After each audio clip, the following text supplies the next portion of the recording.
In some future world where there's nothing but robots and AI programs doing the work, if people are rewarded properly for their contributions, everybody should be doing very well in that world. That guy's name is Jaron Lanier. He's a founding father of virtual reality. The Encyclopedia Britannica includes him as one of history's 300 or so greatest inventors.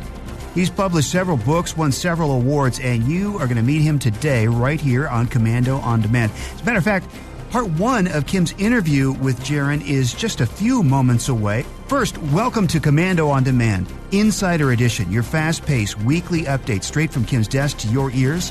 I'm Mike James. We'll also hear part two of that interview today. And have you ever wondered if smart gadgets could work for you? We've got a list of 10 of the smartest smart gadgets that won't break the bank. As a matter of fact, they're all under $50. One is just $10. Do dash cam apps really work? We'll cover that. Kim has this week's hot topic, drones and drug deliveries. Every week, we give you a quick trivia question to keep your brain humming. You might have heard that the U.S. Department of Defense finally upgraded the 70s-era nuclear missile command system that, up until recently, had still used computers running 8-inch floppy disks. Pretty primitive tech. But it wasn't the only outdated piece of the puzzle. Back in the early 60s, President Kennedy felt that the military commanders had too much authority to launch a nuclear attack on their own, so he came up with a plan to require an 8-digit password to authorize a launch. So, what was the password? Was it 1234567 Was it all capital letters, Kennedy 1? Was it 000000000? That's 8 zeros, by the way. Or was it all capital letters, password? Yeah, believe it or not, it was one of the above. So 1234567 all caps Kennedy 1, 8 zeros, or was it D, password, all capital letters? We'll have the answer coming up for you later in this podcast. Remember, it's cheating to Google the answer or look it up on your computer or smartphone. Make your guess, and again, we'll have that for you coming up. And a quick reminder here, this is not the Kim Komando Show. Every week, Kim gives you the very latest tech news, tips, DIYs, and takes your questions on the Kim Komando Show. And there is just one place to get the Komando Show podcast, and that's through the Komando community at getkim.com. Now, a little note, also a side note to the side note, is the next podcast on Komando On Demand, we are going to give you a little taste of what that's like. So we're going to give you a full hour of the Kim Komando Show on the next Komando On Demand. Make sure you're subscribed so you get that. And you can also get more information over at getkim.com. Again, that's getkim.com. Okay, our special guest is just moments away. His name is Jaron Lanier, and that's next on Komando On Demand Insider Edition.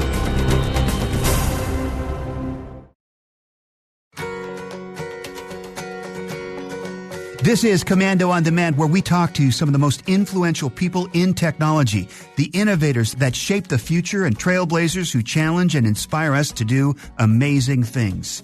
Jaron Lanier is one of the world's most well-known internet influencers, and you're going to meet him here and now on Komando On Demand. You may think that advertising runs the internet, but the big data behind it is where the real profits come from. We're being followed all around the internet and tracked wherever we go through our phones, our watches, tablets, and all of the other devices. And all that data collected is what built billions for these big tech companies. But it's our data. If big tech can cash in on our personal data, why can't we? Well, what if I told you that a small family could earn about $20,000 a year off of their data? That's a concept my next guest has proposed to get all of us compensated for sharing our digital assets. Now, let me tell you, if I were to tell you all about this guy, we would be spending the next 15 minutes.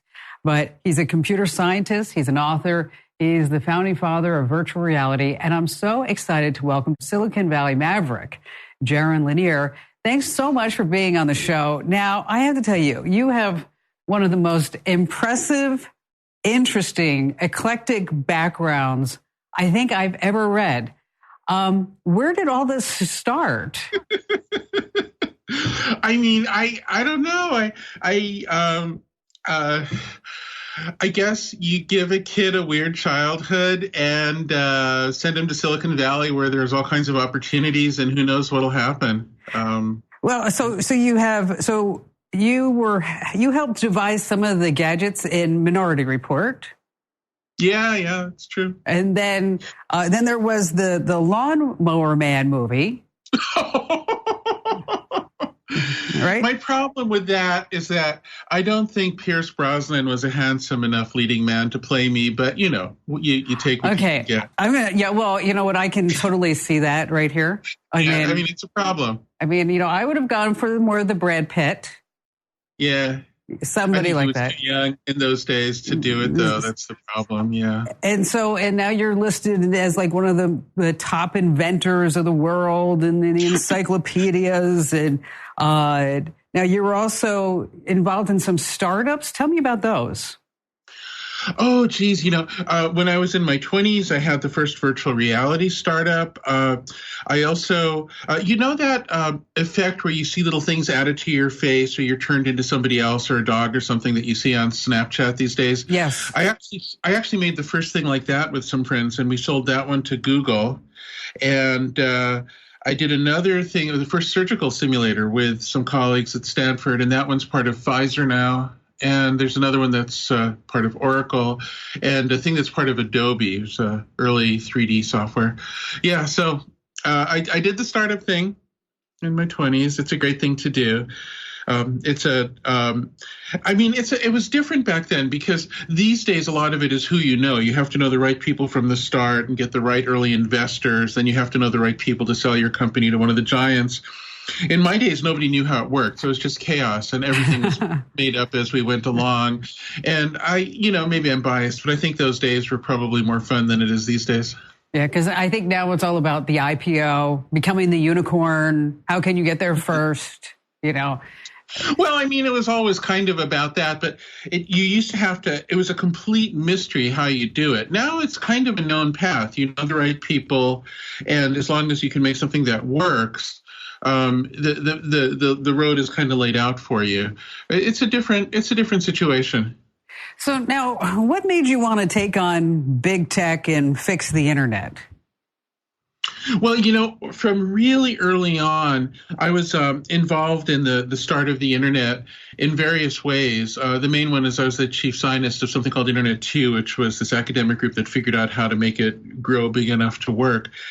And I always felt that we were making this huge mistake because what happened was a lot of the people were kind of socialists at heart and wanted everything to be free and shared on the internet. But on the other hand, they also loved the startup experience and loved entrepreneurs. And the thing is, you can't combine a distrust of markets and capitalism with a love of entrepreneurs like Steve Jobs very easily. There's only one way to do it, which is this advertising model where people have this experience that it's all about sharing and it's all about openness and it's all about, just being honest and being sincere. But on the backside, there are all of these algorithms that are trying to trick everybody because the only way you can make money that way is because somebody's going to pay you because they believe they'll be able to influence the people who are communicating on the system. So it's a very weird and twisted world we've made where we make people feel like, and a lot of times it's very real, it's very sincere, like they're doing beautiful things online, but behind the scenes, it's always financed by somebody who's trying to manipulate them. And it also lays out a red carpet for all the worst actors who want to do their own manipulation, like, foreign intelligence services and things like that. So we really screwed up big time. We really blew it. And so I've been writing about this for a really long time. I just feel like we made this giant wrong turn, and now it's our job to try to fix it. So that's what I'm up to. So when you use the phrase giant red turn, instead of making it all free and accessible to everyone, and we're going to track, 5,000 different data points on every single person so that this way we can influence their purchases and target them and sell their data. Do you think people would have been willing to pay a monthly fee to access the internet? Well, every time we've tested it, it seems like people are willing to pay for a better experience. Not everybody, but enough people. Like, I'll give you an example. Streaming services like Netflix are not perfect businesses. They have their troubles, and they're going to be in a bit of a war with each other coming up here. But the thing is, people are willing to pay for video that they really could get for free if they lifted a finger. And the reason why is they like the experience better. It's easier. Yeah, and so I think the thing is that if businesses market themselves well and offer something that's a good experience for people, yeah, people want to pay. Not everybody, and I'm a strong believer that we need to make special arrangements for people who are too poor to subscribe to things like that. But overall, it's okay. The New York Times is doing okay with subscribers. There are lots of examples of businesses that are doing okay. So yeah, it works when you try it. It's sort of this fear factor. Facebook is always saying, "Oh my God, if we charged, everything would fall apart." And in places where people are too poor, it is really a factor. I mean, I don't want to say that that's never true anywhere in the world, but in a lot of the world, people are happy to pay. So why do we have to have this business model where the only way anything can happen is where somebody's trying to trick those people? I mean, like, if we're really going to be socialist, we have to do it. That means all kinds of stuff has to get free, like your rent and stuff. And I don't see that happening. So the internet has to be part of the economy. Yeah. And either you're paying for it or somebody else is paying to take an advantage of you. Those are your choices. I mean, that's just the logic. That's reality. One of the things that I've noticed over the years is that people don't realize how much it takes to put that content up on the internet. They don't take into consideration that there's salaries, there's servers, there's machines, there's hardware, there's maintenance, there's the IT guys that are running around, and nothing is free in this world. So you're using the phrase, Jaron, dignified data future. What does that look like? Yeah, well, the idea is that if you in order to make this thing work, where we say, oh, it's all free, we have to kind of tell people that they're not worth anything. It's a really weird thing. Like, it's sort of saying, because right now, you might say, oh, right now it's just social media. Maybe like a musician doesn't get paid for a song that's on YouTube, or maybe somebody who makes a video that's popular but not super popular, maybe that person doesn't get paid. But the problem is the robots are coming, and the robots are entirely made of human data. So, like, for instance, just to give you a crazy example, let's say someday a lot of gardeners don't have work anymore because there's robots that cut the bushes, but the way they cut the bushes will still come from humans. And if there's some kind of an organization of human gardeners who's creating the designs for bushes that the robots carry out, those people could still get paid. I know this might sound kind of like science fiction, but the thing is, if you're telling people that as soon as it turns into data, then it's not worth anything, then what you're telling people is in the really high-tech future, you're never going to be worth anything, because when the robots come, it means no jobs. But that would be really stupid. What should happen is data that comes from you should be paid, and that way in the future, when there are more robots, there'll be more jobs for people who make the data. It's a total solution to the future. It creates a future of dignity, and the reason it's dignified is people are rewarded for their creativity, for their originality, for their specialization. They're rewarded for making the world turn no matter how high-tech things get.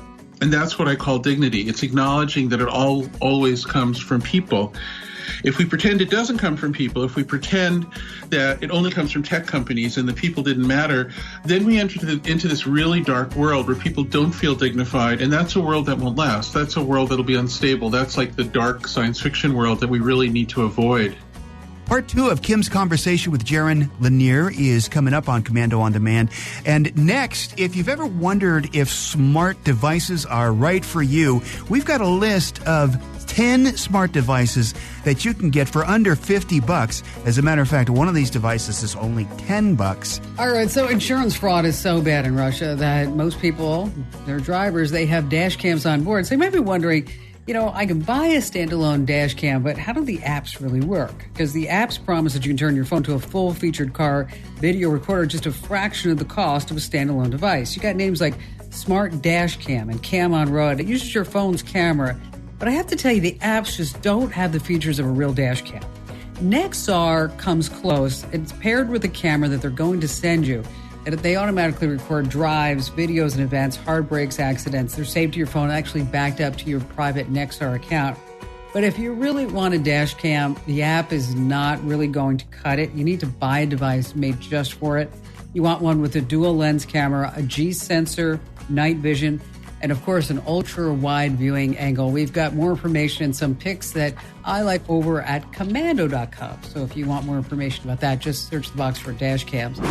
Can't get enough of Kim's tips, tricks, and tech news? Watch Season 3 of The Kim Komando Show on Bloomberg TV, Saturdays at 3 p.m. Eastern. Or catch the latest episode at komando.com/TV.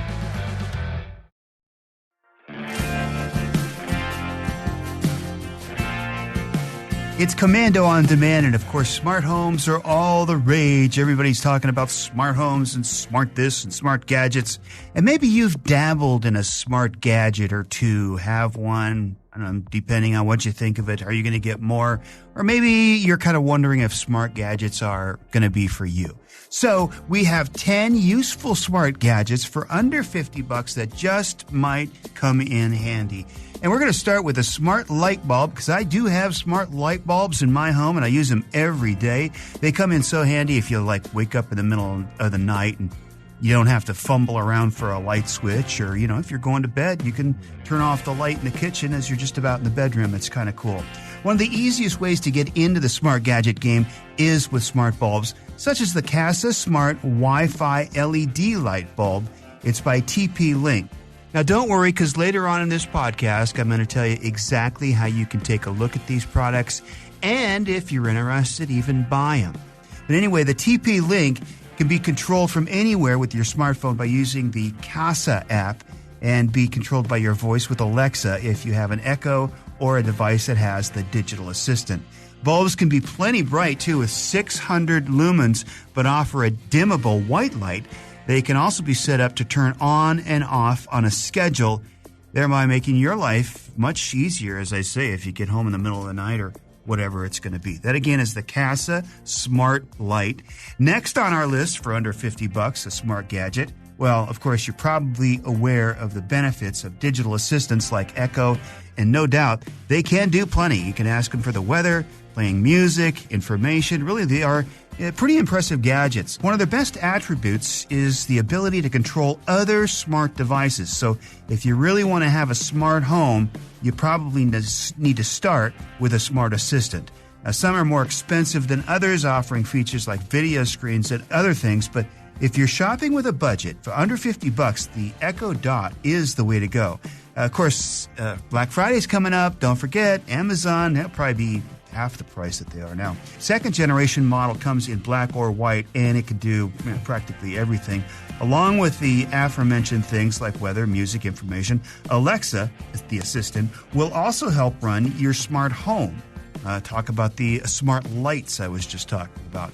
Alexa can learn more than 50,000 skills with the assistant, continually getting smarter. One of my favorite things about Alexa is keeping a grocery list. So I just tell Alexa to put something on the grocery list, then when I'm at the store, I open the app, and it does make things very convenient. All right, next on our list, you've heard of smart devices, sure, and at times maybe even roll your eyes at what kind of tech has earned the smart device label. But have you ever realized your outlets could be smarter? The eFun mini smart outlets require no hub at all and work directly with Alexa or Google Assistant for voice control, which is very unique. Whatever appliance you plug into it, you can control it with the sound of your voice. These outlets come with overload protection and are made of fireproof material. They can also be controlled from anywhere by using an app. So if you're on vacation and want to dim or light up the lights in your living room, certainly can do that. And you can also offer device sharing functionality so multiple people can control them. If you've got kids, they can fight over them. All kinds of fun at home on a Saturday night. And when it comes to home security, it helps to know what's going on at your home at all times. For that, a security camera is necessary, of course, but some can be pretty expensive. Not the Yi Dome camera. It provides everything you want with 720p high-definition video and 112-degree wide-angle advanced glass lens. Yeah, listen to this. It's combined with a 345-degree horizontal and 150-degree vertical rotation range. It also records, and the camera has advanced infrared night vision and can track subjects all over the room, no matter how much light is in it. Perhaps best of all, it can be monitored with your phone while sending you alerts in real time. It's controlled with the Yi app, which is user-friendly and intuitive in customizing your alerts, bookmarks, camera sharing, and more. This camera will also upload its video to the cloud with 7 days of free storage, so you don't need to worry about an SD card. All you need is a reliable Wi-Fi connection, and with this camera, your home will be monitored in a smart way. All right, we all probably have some dimmers on some walls at our house, but of course they're not smart, and the bulbs aren't smart, even though they could be. You could connect them to a smart dimmer, which would control them without you needing to get off the couch. The Levitron Decra Smart Wi-Fi dimmer requires no hub, and it does work with Alexa, Google Assistant, or a Nest device, as long as you have a Wi-Fi network. It's going to let you schedule your lights to turn on and off whenever you want, including sunrise and sunset, and then easily create fun lighting scenarios. The dimmer can control up to 20 residences, 99 smart devices, 50 rooms, 50 scenes, 50 activities, and 50 schedules per account. It can also adjust fade rates, LED activity, preset brightness levels, and more. Well, you can imagine how you can customize this for your home. Better yet, your preset schedules live inside each device, and so your schedules run even if you're not connected to that Wi-Fi. A smart oil diffuser is our next gadget. I think this would be a pretty cool gift. For many, there's nothing like the feeling of aromatherapy. Using essential oils, some gadgets can diffuse them and permeate the air with warmth. It just makes you feel good. The Renpho 300 wood grain ultrasonic aromatherapy diffuser will get the job done well, and it can be controlled with an app on your smartphone or with your Amazon Echo or Google Home. It can act as a diffuser. Just put several drops of oil into the water in order to fill the room with a lovely fragrance. Without the oil, it will act as a humidifier, adding extra moisture into the room. And the diffuser can work for 6 to 8 hours with a water tank capacity of about 300 milliliters. It also has a wireless auto-off function, which will turn it off automatically when the water runs out. Nice thinking. Again, in a few moments, I'm going to show you how you can go and look at these products, and if you're interested in buying, learn more about them. Well, everybody buys eggs, and everybody forgets once in a while how old those eggs are. They've been sitting in the refrigerator forever. How do you tell? Other than, if you guess you could put them in water and see if they float. But we've got a gadget for you that'll test to see if your eggs are still okay. It's the Quirky Egg Minder. Never have to worry about checking your eggs again. It syncs with your smartphone to tell you how many eggs are left as well as when they're going to go bad. The Egg Minder has in-tray LED lights that will indicate which egg is your oldest, in which case you could potentially serve it to somebody that you're not particularly happy about in your family that morning. Little scrambled eggs, special delivery, or not. Just saying. And you can have it set to send you push notifications when you're running low on good eggs. Best of all, the Egg Minder Wink app enabled smart egg tray is only about $10 on Amazon. And if you want to make your room look cool, a Wi-Fi light strip could be for you. It can be controlled via a smart home device like a Google Home or Amazon Echo, as well as your smartphone, and offers a timer mode. You can also set the lights based on the rhythm of music in your smartphone. The strip of lights can be turned on and off, yes, but also dimmed or brightened. With 16 million colors to choose from, the possibilities are endless, and they are a great addition to any room or backyard party. And again, not very expensive, under $50. You may not be familiar with the brand, but in terms of features, the Wise Cam provides pretty much everything you could want.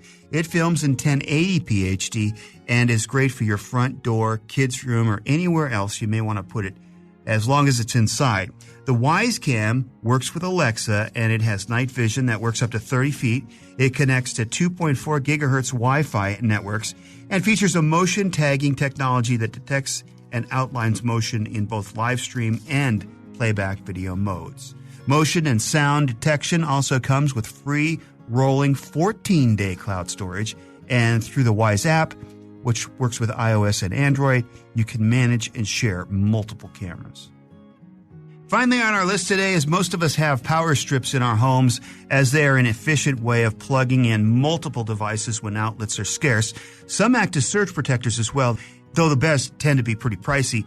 This one is not, and it does more than most power strips can even dream about doing. It works with Amazon Alexa, Google Home, and IFTTT, allowing you to take further control over appliances that are plugged into it. It also has USB ports, which will allow you to keep your devices charged, and has surge protection, overload protection, fire resistance, and over 5,000 times plug resistance. The strip can support 110 and 240 volt with a 10A maximum load, and can have timers set to power electronics on it or off as needed. Again, that's the surge protector. All right, at the beginning, I told you I would tell you where you can go to learn more about all these products, and if you'd like, even buy them, you just go to komando.com. That's KOMANDO.com. In the upper right-hand side of our brand new website, by the way, is a little search box. Type in there the 10 useful smart gadgets under $50. You're going to see this article along with pictures and links to each of the products. Hey, just ahead, it's part 2 of Kim's conversation with Jaron Lanier, and we've got your trivia answer coming up as well on Komando On Demand. If you're on any kind of prescription medicine, maybe you face a situation where you do need the refill now and you need it quickly, or maybe you're too sick to go get it. Well, if you live in a certain part of the country, Costco and Instacart are testing prescription deliveries in homes and offices. Deliveries could take as little as an hour. And in case you're wondering about the security of your prescription, here's the deal, is that it's being done by delivery drones, and the drone couriers also have to pass HIPAA certification training before they're allowed to make drone deliveries of your prescriptions. And then when your prescription medicine shows up at your doorstep, you have to show ID once it's made. As far as the service itself, Costco is going to charge a small fee for members depending upon how fast that you need the prescription. Instacart, remember, they live on tips, so you want to make sure you give them that. Right now, it's testing only in parts of Washington State and California, but they're not the only ones. In just the last few days, UPS says they were the first to fly prescription medicine directly from a CVS pharmacy to someone's home in North Carolina. And don't forget about Wing and Amazon. They're still trying to figure out how to get theirs off the ground as well. Want tech DIY videos from people you trust? Go on over to the Kim Komando YouTube channel and you'll see why Kim's America's top digital expert. Be sure to subscribe so you don't miss a video. Just go to youtube.com/Kim Komando Show. It's Komando On Demand and our special conversation with Jaron Lanier. Jaron is an expert on the internet and an entrepreneur. Where we left off, Jaron was talking about where we are now with the internet and moving it into the future. Here's Kim. So, I mean, you're just going from left to right here. I mean, from how we're operating today to where we would get in the future. Mm-hmm. So how do we start with just baby steps? Yeah, well, one kind of baby step is services that people are willing to pay for, like your streaming video services, like your Netflix. But another one is where people get paid more. So, like, for instance, on some of the sites right now, like YouTube, some people get paid, but the people who run YouTube can't quite let it be a real market. It's not a free market. They're like communist central planners who have to decide which are the ones who are worth getting compensation. And as long as there's that kind of intervention, it can't be a real market. It can't grow. It can't foster creativity. And so part of it is getting these corporations to actually embrace capitalism fully. One thing you'll notice, I'm drawing ideas from both the left and the right. I think they both have a lot to offer. This is not ideologically on one side or the other, which really confuses people, right? Yeah. Well, you know what? I got that though. I think you've expressed that pretty well from the very beginning. That, you know, I don't see this as left or right. It's kind of like we're going to come down this middle path. And we're going to try to devise a system so that this way you're not going to be freaked out by the artificial intelligence and the algorithms, and everybody's going to be taking over your jobs, right? And then, but we also have these big companies that are tracking every single thing that we do. So how do you get the big companies to actually pay for what they're doing. They've never paid anything. Yeah, I mean, there's only one way to get a company to change what it does, which is to prove to it that it can do better for its shareholders by doing something else. Okay, so right now, my friends and colleagues at Google and Facebook believe that this spy manipulate model is the way they can make the most money for their shareholders, but they're wrong. They're wrong because they haven't really investigated the alternative. If what they do is they pay for data, they get better data, so their stuff works better, then they can make better services they can charge more for, and they can become a normal company that sells goods and services instead of manipulation. A really easy example of this is right now, when they automatically translate between languages, like between English and Spanish, they have to steal all of these phrases to keep up with the news and memes and everything every single day. But wouldn't it be better just to be able to go to the people who are the translators and say, hey, instead of being thrown out of work by our giant electronic brain, we can tell you the phrases we need. We can motivate you to do better and better translations because you'll be in a competitive marketplace. And then our service gets better and it gets so good we can start charging for it. In other words, this whole thing of free kind of stays at a mediocre level. That's okay, but not great. But if you start to just give people a little bit of visibility and an ability to improve themselves because they're making some money, a little bit of say in the system, you start to make things better. And then I think they would actually make more money. Right now, they can only make money indirectly from people who are placing ads because somebody is there using the translator. If you could actually make the translator good enough, you can charge for it, there's more money there. So this is actually really good for Google and Facebook. I actually think they're undervalued right now. So this is not anti-corporate, this is pro-corporate. I just think that they have a stupid business plan. They need to get a better business plan. So, I read that a small family could make like 20 grand a year off of their data. How did you come up with a number like that? That was pretty simple. I work with some economists who applied traditional analysis to it. So just what they did is they looked downstream for how much data, how much value came from an ordinary family's data, and then they worked backwards to what a typical compensation would be if that were any other kind of thing that was paid for. And the way you figure this out is, if the family knew what the data was going to be used for and could improve it a bit, would that also make the people down the line be able to make some money and improve their value?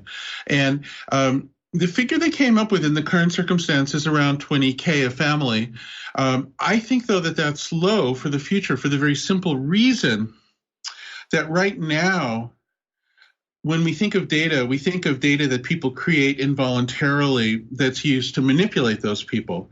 And that's worth about that much. If you add up all the ways that people are talked into buying one thing instead of another thing in a whole year, that's about how much value has been added by their own data. But if we can start to transition into a world in which people know that their data is valuable and understand that they're giving data to AI programs and robots, and if they can start to specialize and get better and better, we think the economy will expand and that average number is going to start to go up. And then eventually it'll go up by a lot. And in some future world where there's nothing but robots and AI programs doing the work, if people are rewarded properly for their contributions, everybody should be doing very well in that world. And so we should see that number rise quite a bit. But the current calculations came to about 20K. And so when you start talking about this data dignified, and you just mentioned, a global economy, you're talking like profound changes. I mean, this is a fundamental shift is what you're talking about. I mean, sort of. I mean, this whole thing with the internet to me is just this stupid thing we tried yesterday that didn't come out quite right. So, I mean, I understand how it might sound like a big deal, especially if you grew up with the internet as it is. But in the grand scheme of things, it's just trying to fix something that didn't come out very well the first time. So, I mean, when we did the internet, we knew it was going to be a big deal. I mean, everybody could tell it would transform the world about as much as it has. It's just that there were all these crazy kind of utopian ideas that it would automatically make democracy better. It would automatically make people trust and like each other better. It would automatically do all these good things. And it hasn't done those things. It's divided people. It's made everybody kind of cranky and paranoid. It's made the whole world kind of cranky and paranoid in this way. It's made it harder for us to perceive reality and react to real problems, especially in any kind of unified way. It's kind of done exactly the opposite of what it was supposed to do. So when you try an experiment and it doesn't work, you have to try another experiment. That's your responsibility as an engineer. And so any of our viewers, listeners, if they want to learn more, how can they do that? There's a few different ways they can do it. I'm a terrible self-promoter, but I've written books about it, so they can go buy one of the books. There's one called 10 Arguments for Deleting Your Social Media Accounts right now. I have a feeling not too many of your viewers are going to do that, but you can still read the book. It's got a lot of stuff in it. There's another one called Who Owns the Future that's about these topics. That's a little older. There's an organization of people trying to get together who are interested in this, of all kinds of different companies, startups, nonprofits, that's called Radical Exchange, with just a single X instead of an EX in the middle. And they have conferences. Those are some of the ways. One of the interesting things is that these ideas have gotten the attention of regulators and politicians, and so there's now legislation all over the world that people are trying to figure out that would be in line with doing the experiments I'm talking about. So expect to see some things coming up, some things in Europe, some things in different parts of the U.S. and Canada. And let me tell you, I think the first passes won't be quite right. I think this is going to have to be experimental, and we all have to sort of work on it and be honest and keep on playing with this until we get a formula that really is decent for humanity. Well, and it is going to be a radical change, Jaron. Thank you so much for joining us. We'll post some links over at Komando.com. You know, I've often thought myself that we should have some type of way to get compensated for our data, because after all, it's my data. It's not their data. And if you're looking for a social platform that doesn't sell your data, well, look no further than My Komando Community. It's advertising free. I'm never going to track you. You get exclusive behind-the-scenes access to my show. You can make friends. You can join a group. You can post your tech questions 24/7 and learn more by heading over to komando.com/community and do it now while you're thinking about it. All right, it's time for the answer to today's Komando On Demand Insider Trivia question. You might have heard that the U.S. Department of Defense finally upgraded the 70s-era nuclear missile command systems that up until recently had been using computers running 8-inch floppy disks. Pretty primitive tech, but it wasn't the only outdated piece of the puzzle. Back in the early 60s, President Kennedy felt that military commanders had too much authority to launch a nuclear attack on their own. So he came up with a plan to require an 8-digit password to authorize a launch. What was the password? Was it A, 1234567 B, all capital letters, Kennedy 1, C, 8 zeros, or D, all capital letters, password? Hard to believe, but the answer is C. 00000000. Yeah, 8 zeros. Apparently, Air Force officers weren't too keen on adding an extra step to something basic like, launching a nuclear missile. So they came up with a password you didn't really have to think about too much. To this day, the Air Force says they never used such a simple password, but a former Air Force nuclear launch officer named Bruce Blair, who worked in a control center in the 70s, said that they most certainly did once use 8 zeros as the password. Hey, thanks so much for listening to Komando On Demand. We hope you enjoyed it. Don't forget to subscribe if you haven't already, and you'll get these downloaded to your device every single week. And here now, it's Kim with some final thoughts. Just 4 years ago, Apple CEO Tim Cook said, "The future of TV is apps." And as it turned out, he was partly right, but right enough to begin a massive change in the way that we consume video. This week, the Disney Plus streaming service launched with a staggering 20 million customers. Millions more will sign up this weekend. Disney, Netflix, Hulu, Apple Plus, Amazon Prime, YouTube, and all the others are, of course, streaming services. But back to Tim Cook.